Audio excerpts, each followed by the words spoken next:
If you've felt the pull to slow down, to create and cultivate a more homegrown life that's simple and fulfilling, and to truly enjoy the magic of ordinary days, then friend, you found your place. I'm Caitlin. I'm a barefoot, Blue Ridge, homegrown mama, and this is the Homegrown Hopes podcast. We'll chat about everything from gardening and scratch cooking to homeschooling and motherhood. With some sarcasm sprinkled in, of course, because I am my daddy's daughter and Lord knows I'm fluent in that. Just know that whatever it is we're discussing, I am by no means an expert, and I'll never claim to be. I'm just sharing my experiences, the good and the bad, and making the most of the little moments in between. I'm so excited you're here, and so humbled that you've chosen to follow along and hopefully join me in cultivating our homegrown hopes.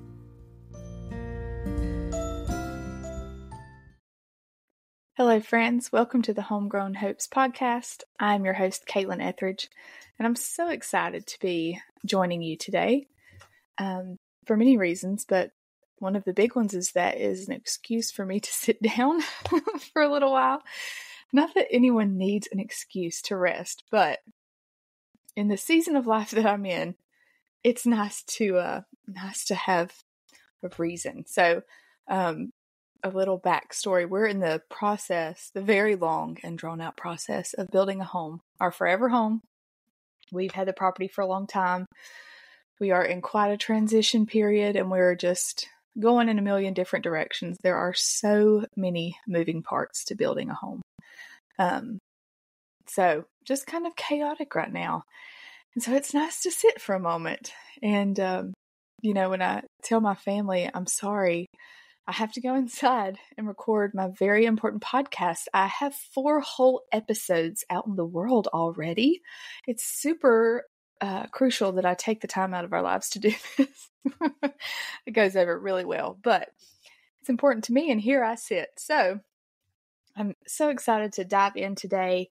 I guess because of the chaotic season of life that I'm in, this podcast topic for today is me speaking to myself, I think, and being a reminder to myself more than anything, because it's something that I tend to struggle with in the in-between when I'm so ready to be done and to be settled and, always looking to the future. I'll have this win, and I'm just really in the in-between right now. So in today's episode, we're going to talk about finding magic in the mundane, the magic of ordinary days, of ordinary tasks, of the in-between and the time that we're waiting. And I was reading one of my favorite devotionals yesterday morning, and it's called, I've got it right here in front of me. It's called Mom Heart Moments by Sally Clarkson, and it's a book that I pretty much just perpetually read year after year. I don't read it every single day, but I do read it frequently, and it's just so insightful, and I always close it at the end of my time and feel better for what I gain here. So one of the quotes that I underlined in my book yesterday, it says, "A simple way to combat chaos is to focus on creating small spaces of beauty. Any of these little acts can soothe a soul overwhelmed with life." So that really got me thinking. When we were in our old home, we're, like I said, transitioning right now. I used to do so many little things to make it feel like home and to carve out areas of peace and areas of beauty. And since we are in such a transition time right now, I just feel like I have done that a little bit. There are certain things that I have done, but I haven't done it as well as I did in the past. And so I sat down and I made myself a little list of ways that I've done that in the past and ways that I can do that in the future, and what it even means to create beauty in the everyday and to find and recognize the magic in the mundane. Like I said, there are so many incredible little moments that I feel like it's really easy to miss because we're in the rat race. And as much as we try to be intentional with our time and slow down, it's really easy to get caught up in moving on to the next thing, especially when you've been building a house for what feels like 15 years. So I am ready for that to move on. But as far as the in-between, I just think that We are born of a creative God, and it's kind of inherent in us, that desire to create. It is in me anyway. And I know that the friends that I have surrounded myself are all very creative people. And I think that maybe that creative gene or creative spark, we've tamped it down over time, or maybe it's been tamped down for us. But just taking a little bit of time to be intentional and create pockets of beauty in our chaotic lives, for us to slow down and enjoy, can really be important. And I think that doing that, slowing down and creating little pockets of beauty, will help us to appreciate things that are spiritual rather than things that are material, which can be really easy to get caught up in. I know, like for me, I really love to get up in the mornings early before my children so that I can have a few minutes of just thinking my own thoughts without someone asking me why I'm thinking that thought. But I love to just sit in the morning, and we've got a window that comes through the kitchen, and the sun shines in on the little chair where I sit and drink my coffee and do my devotional. And it's just so special to watch the sun come in that window in the morning, in that dirty window. Every time I see it come in, though, I think, man, I need to clean that window. And then I think it again the next day and the next day after that too. But just taking, even if it's 5 minutes, I think that so often we try to create these big moments, big flashy vacations, and, taking time out of your day to go on an all day long hike or something like that. And maybe, I think that those things are very important and have a place, but I think maybe just recognizing the little pockets that we have in our daily lives where we can appreciate the beauty around us. So for me, I love watching the sun rise and come in that little window in the morning, that dirty little window where I drink my coffee and read my book.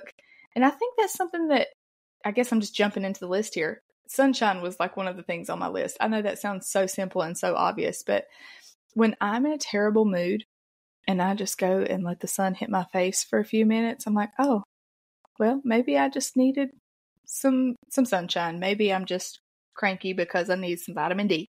And that's one of those things where you don't have to have 100-acre farm or anything like that, any amount of land, to just take 5 minutes a day and sit in the sun. Even I struggle with this in the cold weather, because when it's cold, I kind of want to be in the house. Like, I like it if I'm bundled up and we're doing an activity or something, but I'll stay inside for the most part. But even, in those cold weather days, go outside and just sit in the sun for a few minutes without your phone, which is something that we'll dive into towards the end, because I think, we'll dive into that. So just finding a place to sit, let the sun shine on your face.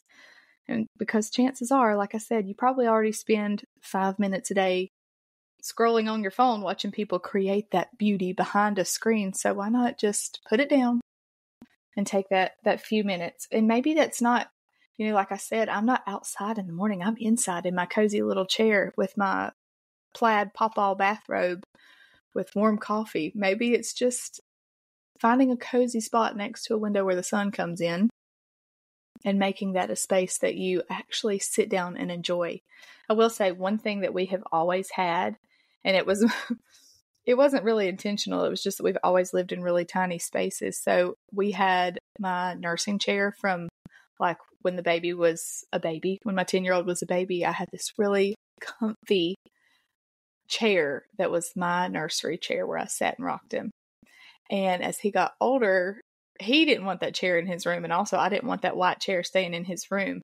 And we, like I said, really tiny house. So that white chair ended up in the corner of my kitchen. Best decision we ever made. That is the chair where everybody gathers. And every morning my husband would sit in that chair and talk to me while we were getting ready for the day. He still does that. We're in a different space now, but we still have that cozy. That chair's not as wide as it used to be. I do have a slip cover on it, but it's not as pristine as it once was. But that cozy little chair is just the spot. And that's a place where, I don't know, we just unwind and relax, and just, it's totally like out of place. That big white stuffed, it wasn't like a cute little glider rocker. It was a huge upholstered chair in the corner of my tiny kitchen. So it kind of stuck out like a sore thumb a little bit, but it just fit because it was so used. I guess it didn't stick out like a sore thumb because somebody's rear end was always in it. But anyway, so I think just maybe, find a cozy little corner, take a chair that you already have. If it's not comfortable, throw some blankets in it, throw some pillows in it, make it a space where you want to be. Maybe have a little candle there. We'll jump into that next. Have a little candle, a little lamp, and make it low lighting, really just calm. Lighting is something that I feel like has a huge effect on our mood. I have lamps scattered all throughout everything, and they are not super bright. They're lower light, or they're on a dimmer, or they have like an amber. Like I have one that I've had since I was probably 12. It's traveled with me all my life, and it's this beautiful, it looks like a dragonfly, but the globe is amber colored glass, and it gives such beautiful, romantic color. I just love that, and I think it sets such a tone for a peaceful environment. So, talking about lighting, I mentioned lamps. I also really love to light candles. I love to light like a beeswax taper candle in the early morning. I don't get up and turn on all the lights. I light a little beeswax candle. And this is one of those things, like I said, I've kind of gotten out of practice. So this is a reminder to me. I used to do this every single morning at my old house. And I would light my little beeswax candle while the whole house was still dark and sleeping. And instantly I was like on the prairie, or I always think of like The Secret Garden, like holding a little candle, going through the dark passageway, sneaking around in some castle or something. I don't know. Active imagination. My poor husband. But that glow of a candle is just so inviting. It really sets the mood, especially early in the morning. It just kind of like eases you into the day. I would love to hear your thoughts on this. So you can comment on this video, actually. I would love to hear, do you light candles? And also, do you pretend like you are traveling through castle passages when you do it? Ignore that one. Okay. So lamps and candles are just wonderful for creating that ambiance. I mentioned getting outside in nature. Why not bring nature inside also? If you have children and you homeschool, chances are that's happening whether you want it to or not. I don't know of any of my friends who don't have a shelf of rocks and twigs and pine cones. That's not necessarily the nature that I'm talking about, but if that's what you like, then that's what you should do. But I think it's so pretty to have fresh flowers as your centerpiece, or if it's not spring and it's not flower season, just greenery from the woods or branches from the woods. It doesn't have to be fancy. You could, if you really like fresh flowers, go to the farmer's market or go to your local grocery store, but it could be as simple as going out to the park, picking up some branches, and bringing it home and styling it in a vase as a centerpiece on your table or on your kitchen counter. And just taking the time to connect with nature like that, I find really helps me to slow down. So spending time outside, bringing the outside indoors. This season of Homegrown Hopes is brought to you by the Holistic Homestead Conference. Have you ever dreamed of slowing down and becoming more intentional? Of not relying so heavily on the grocery store, but instead honing the skills to grow and preserve your own food and medicine? Have you yearned for a simpler way of life and a community to learn alongside? Then the Holistic Homestead Conference is for you. Nestled in the foothills of western North Carolina at Henry River Farms, this conference is a way to learn real-life homesteading skills in person and hands-on. We have a lineup of classes including functional medicine, home canning, family dairy, gardening, natural living, and so much more. And did I mention the farm-to-table lunch? VIP ticket holders will get to sit down with all of the instructors and enjoy a lunch prepared by a local chef, and it includes a hog that was actually raised on the farm where the conference is hosted. It doesn't get any fresher than this. Be sure to grab your VIP tickets now because space at the table is limited, but we would love to have you there with us.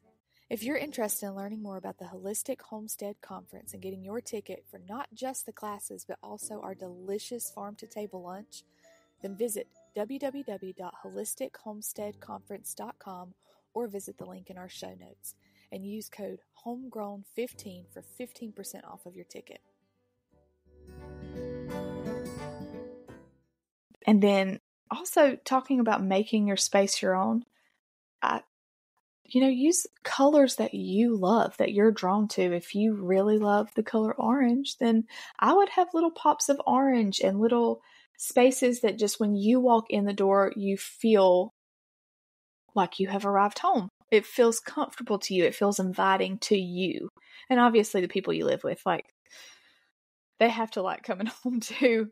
But I just think really creating a space, and it's easier said than done, especially, when you're in between houses and you have children and you're homeschooling and you're just here all the time, always creating messes. It's easier said than done to make the space inviting and not make you want to just light a match when you walk in the door. But, creating little pockets, like I said, little areas, or even creating routines and having spaces that are easy to pick up. I have like a basket where I just throw all the toys and hide it. And at the end of the day, they have to put it away. And it makes me feel better because they're not all laying everywhere where I can see.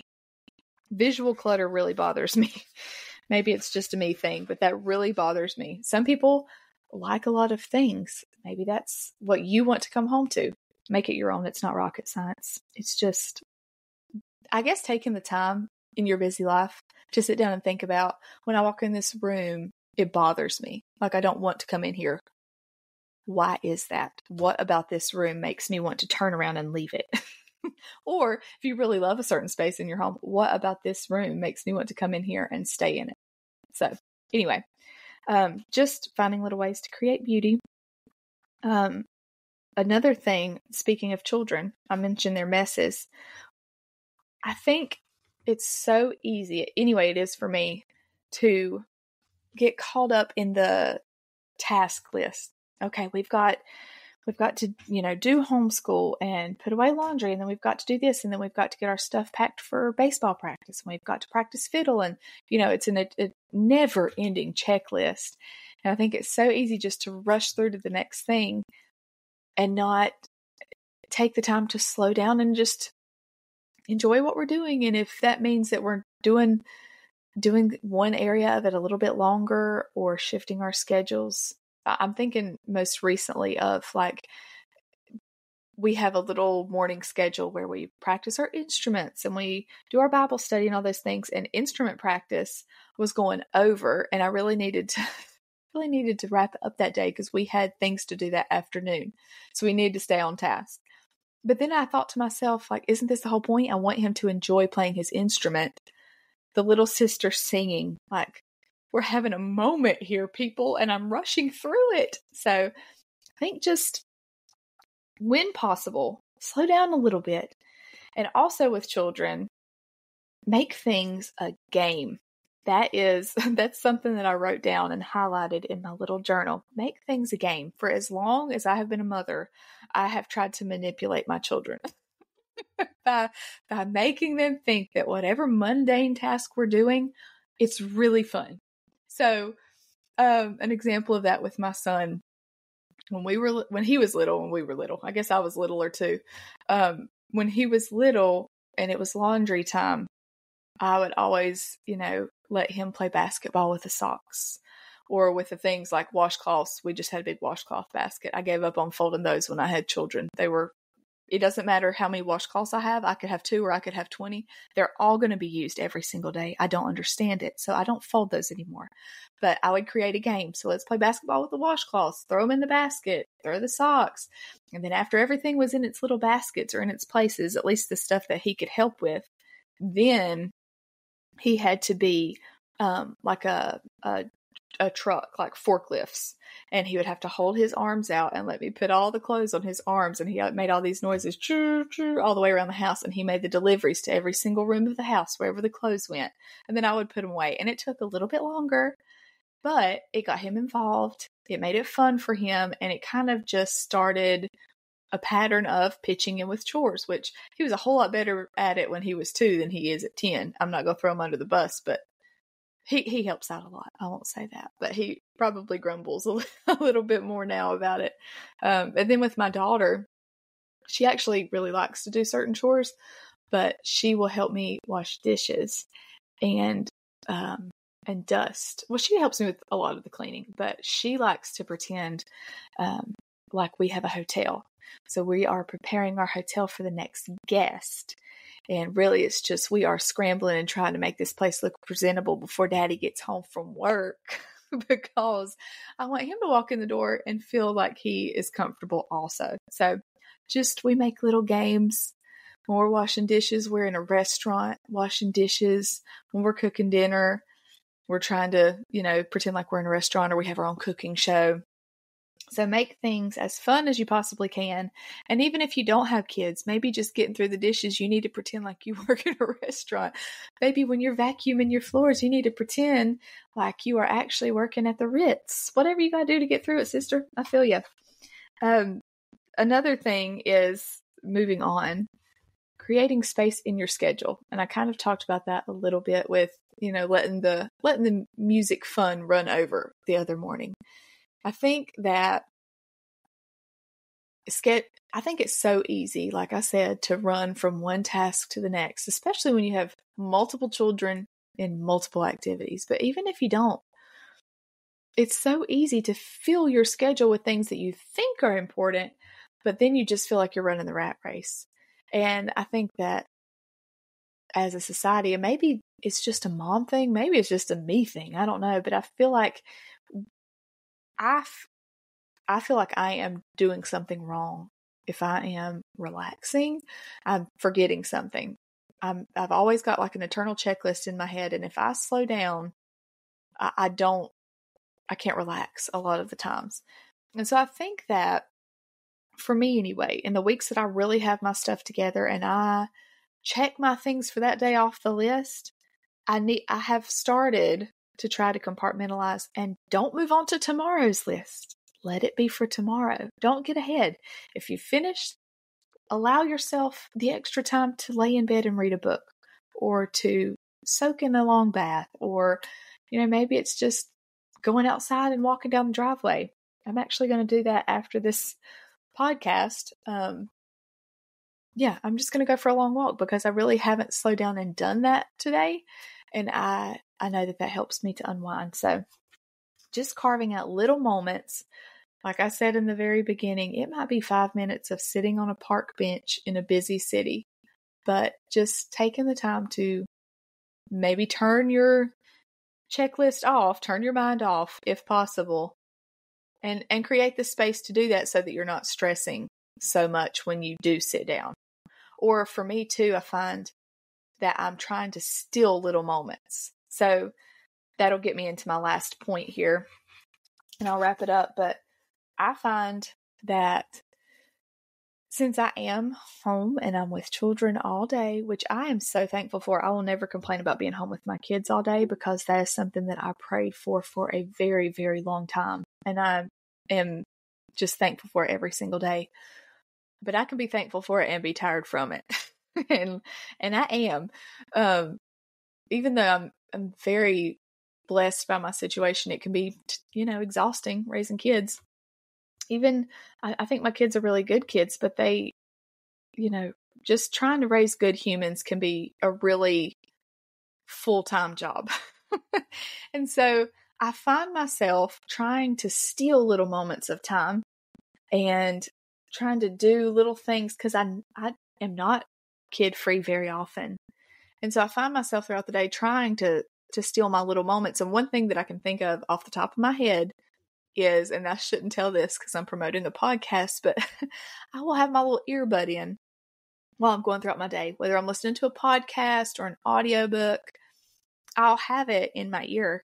And then I'll find that when a kid's asking me something, I don't do it during homeschool time. That would be pushing it for me. But, when I'm going about other tasks or they're playing or something, I'll have it in. And then I find when they come and ask me a sweet little question, I'm snappy.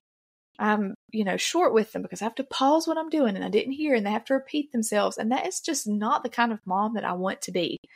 And so I think if we can really be present That is the last thing that I wrote down and circled and highlighted and prayed about. That is one that I really struggle with. Being present, not trying to disconnect just because we're so busy. And I will be completely transparent. So much of that comes down to a phone for me. I find myself, if I have a few minutes, I'm, waiting for an egg to fry or putting away laundry. I'm on my phone looking at it. And it's just such an easy distraction. And then I'm distracted. And then my very simple tasks that could take me 2 minutes are taking me 5. And that adds up throughout the day. And then I'll get to the end of the day and lay in bed and think, man, I wish that I had taken the time to play Barbies today. Even though I don't love playing Barbies, when I'm present and I'm doing it, it's hilarious because, we're just in our own little world playing Barbies. But I really have to be intentional with making time for that and with being present in the moment that I'm in.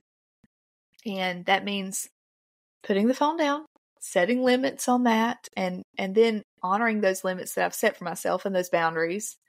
And then I mentioned earlier also kind of setting limits on how much we fill our schedule with and how we spend the time that we're given throughout the day, and just being present in the moment, which can be really difficult when you have a mile-long checklist. So for me, it's something that I struggle with. And I don't think that I'm the only person either, because I have a really close-knit group of mom friends.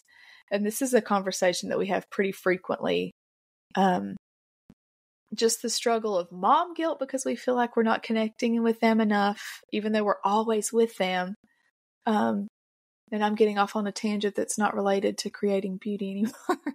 But I guess just for me, something that circles back to the magic in the mundane, finding the magic in ordinary days, is recognizing that playing Barbies for a few minutes is really magic, because children change so quickly that a year from now she might not want to play that. And I have to really remind myself of that when my son asked me to do another Nerf battle.